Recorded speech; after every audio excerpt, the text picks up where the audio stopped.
Kalian sadar gak kemana perginya Amato saat di ending skin Boboiboy Movie 2? Kalau kalian tahu saat Boboiboy udah berhasil ngalahin Retaka, di ending skin kita dilihatkan Maxman yang bertanya ke Amato, kenapa Amato gak menyertai pertarungannya Boboiboy melawan Retaka.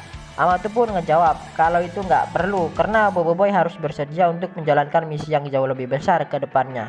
Namun 3 bulan setelah itu Maxmana mengunjungi markas Amato, tetapi Amato gak ada tuh di situ. Bahkan semua power spera juga ikut menghilang. Dan Maxmana juga menemukan hologram yang mirip dengan percakapan Amato sebelumnya.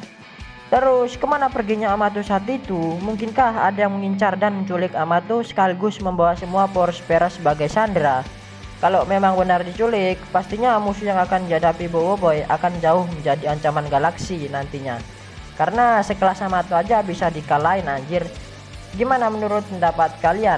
Apakah Amato diculik atau Amato pergi untuk berkhianat kepada Tapops?